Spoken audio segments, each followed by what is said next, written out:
oras belio koks, nieks nebenori tradint, ypač dar tokioje rinkoje, visi nori tik tai chillint, ar ne? Bet pasidarykim tokią trumpą analizę ir pasimkim vieną signalą iš mūsų signalų grupės. Tai mes turim štai tokį IP setupą.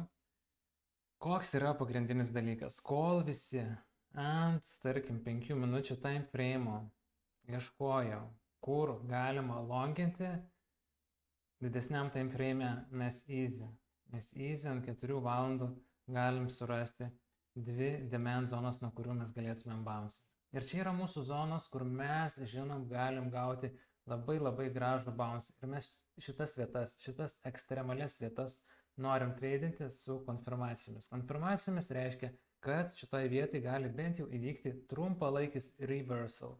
Ar tai ant minutės, ar ant 2, ar tarp minutės ir 5 minučių būtų labai gerai, jeigu bent jau žiūrim 4 valandų time frame, ar ne? Taigi pasižymim demand zonas, mes mokom kaip jas susirasti. Bum, grįžtam atgal prie 5 minučių. Kai prasideda 5 minutės, mes galim kažką pradėti čekinti, ar ne? Turim pirmąją demand zoną. Matom, kaip po truputėlį mes link jos judam. Ir jeigu norim būti kuo anksčiau į tradą įlipti, tai faktas, kuo mažesnis time frame'as, tuo galim anksčiau ir įlipti.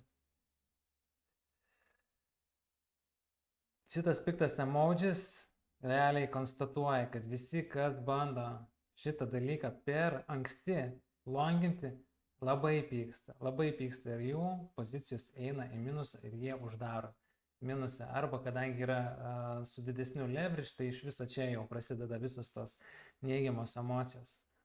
O ką reikia daryti šitoje vietoje?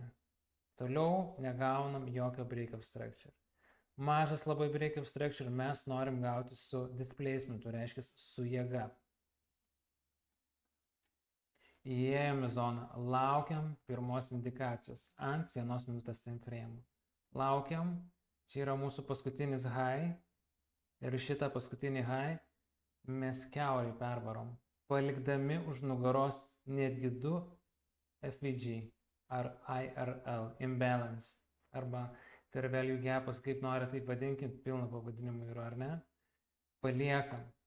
Mes galim iš karto nuo čia, kai tik tai breakina, nuo čia galim iš karto įlipti į tradą, stop lossas po paskutiniuoju low, arba stop lossas faktas gali būti ir visa šita demand zona, bet čia jau turit pagal savo riziką pamatuoti. Arba palaukit FVG, kol įeis ir tada entrinat.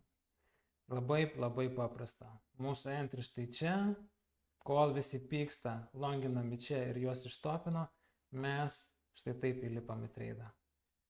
Su displacementu labai gražiai. Dabar vienintelis baisus dalykas, kas yra likęs, tai yra šita liquidity curve.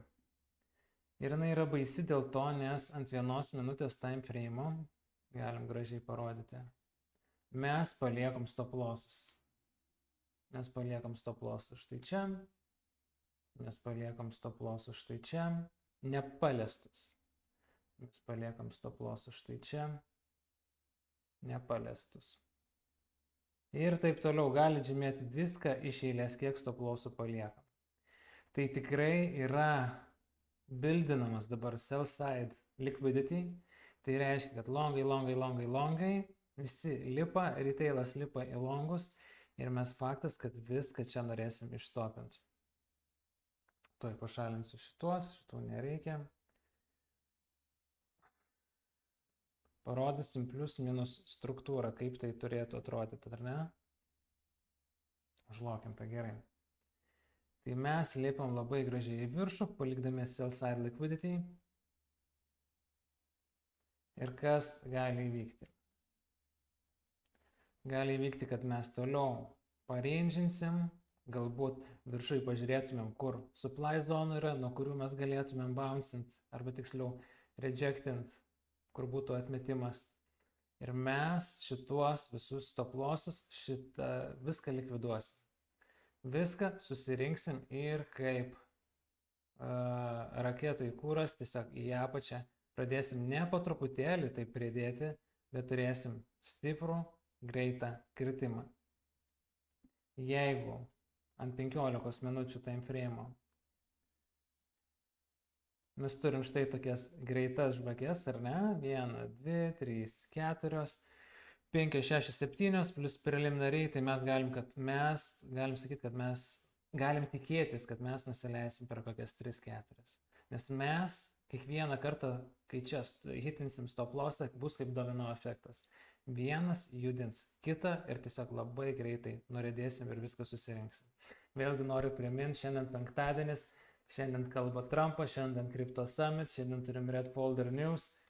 Ar mes norim super breakouto savaitgalinio ir tada pirmadienį, antradienį viskas vypinsim, ar mes jau šiandien viską čia susirinksim? Yra klausimas. Tai reikia tiesiog stebėti struktūrą. Galite įsijungti, jeigu naudojate Excel charts, jeigu norit matyti, kad kiekvienoje žvakėje kiek yra buys and sells, tai irgi gali jums padėti indikuoti, kur yra kažkur limit orderiai sudėti ir kur yra lubos ir kad mes turėsim reversal.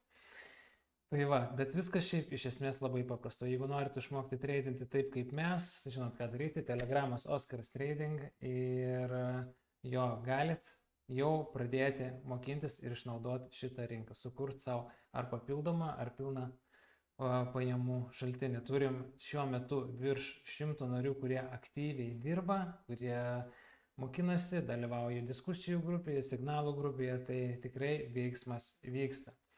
Tai va, o šitoje vietoje mūsų targetai yra šitas topas. Realiai. Ir po keliui mes taip pat turim labai daug šitoje vietoje buy side liquidity. Irgi turim liquidity curve. Tai būtų labai gražu. Mes galim tikrai dar kilti į viršų, viską čia išstopinti ir susirinkti ir tada vėl nurauti į apačią. Labai paprasta. Iš tikrųjų labai paprasta. Bet reikia stebėti tiesiog struktūra, paprasčiausia struktūra.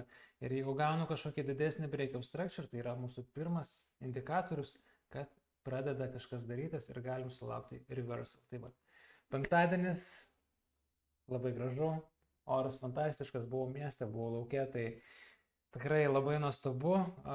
Pasimėgaukit, pabūkit gerai, pabūkit su šeima ir pasimatysim galbūt šį vakarą, o jeigu ne, tai jau ryt.